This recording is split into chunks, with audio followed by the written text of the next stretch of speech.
ফের তাজা হলো পুরনো স্মৃতি। বৃহস্পতিবার আমেদাবাদের বিমান দুর্ঘটনার খবর যেন আচমকাই ছুঁয়ে গেল জলপাইগুড়ি ময়নাগুড়ির দক্ষিণ গুরুদেবপুরকে। আজ থেকে ঠিক 15 বছর আগে 2010 সালের 24শে জুলাই এই গ্রামে আছড়ে পড়েছিল একটি MiG-27 যুদ্ধ বিমান।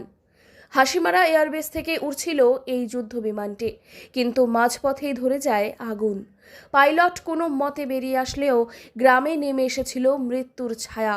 4 জনের মৃত্যু, আহত 16 জন, ভস্মীভূত হয়েছিল একাধিক ঘরবাড়ি। আজও অনেকে ভুলতে পারেননি সেই বিভীষিকাময় দিনটা। তো জানি বলে প্লেন দুর্ঘটনা আছে। এই কোথায় বসলো কোথায়? আমার বাড়ির পিছনে আজ ইয়েটাতে আছে বাধা। বাদে। আপনার কি ক্ষতি হয়েছে? আমার বাড়িঘর সব ক্ষতি হয়ে গেছে, তো বাচ্চা দুটো মারা গেছে। দুটো বাচ্চা মারা গেছে। তারপরে কোনো সাহায্য বা ইত্যাদি কিছু পেয়েছে? দিছে কিছু আর কি সরকারি মধ্যে। আপনার কি ক্ষতি হয়েছে? আমার পা ক্ষতি হয়েছে। এই যে এই স্মৃতি মনে পড়ে, কালকে তো একটা প্লেন কালকেও পড়ছে। একটা প্লেন দুর্ঘটনা। স্মৃতি মনে পড়ে আপনার? হ্যাঁ পড়ে তো। এটা কত সময় হয়েছিল?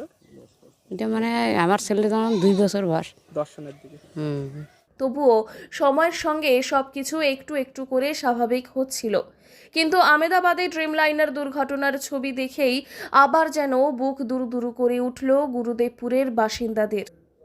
আমেদাবাদের এদিনের ঘটনার দিন ঘুম হয়নি রাতে, বলছেন তৎকালীন দুর্ঘটনায় আহত এলাকার বাসিন্দা রতন বর্মন। প্রত্যেকের মনেই জেগে উঠেছে সেই চিন্তা, আবার যদি বিস্ফোরণ হয়, আবার যদি সবকিছু শেষ হয়ে যায়।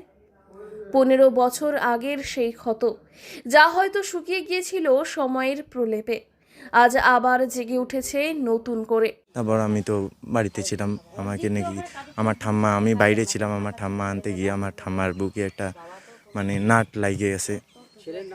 তারপর তো ঠাম্মা নাকি হসপিটালে গেছে। আমার জেঠাটা যে ছিল, ওর মাথার মধ্যে একটা কিল ঢুকে গেছে, ওই যে বিমানের কিলগুলা ছিল মাথার মধ্যে ঢুকে গেছে। না জেঠা, তোমার কাকা কি? আমার জেঠা হয়তো, আমার জেঠা এই যে মাথার মধ্যে আছে না, ওইখানে একটা স্প্রোক ঢুকে গেছে। মারা গেছিল? হ্যাঁ, আমার ঠাকুরদা মারা গেছে, আমার জেঠা মারা গেছে। মনে পড়ে সেই স্মৃতি? সেই হ্যাঁ, ছোট ছিলাম, এখন মনে পড়লে কেমন লাগে। আবার তো হলো। হ্যাঁ, দেখলাম তো কালকে টিভিতে। ময়নাগুড়ির দক্ষিণ গুরুদেবপুরে তাই আজ শুধু একটাই প্রশ্ন ঘুরপাক খাচ্ছে প্রত্যেকের মনে। আকাশ আবার অন্ধকার হয়ে আসবে কি? আবার শেষ হয়ে যাবে কি সবটা? এদিনের ঘটনায় পুরনো স্মৃতি ফের তাজা এলাকার বাসিন্দাদের। জলপাইগুড়ি থেকে সুরজিৎ দে রিপোর্ট, লোকাল 18 বাংলা।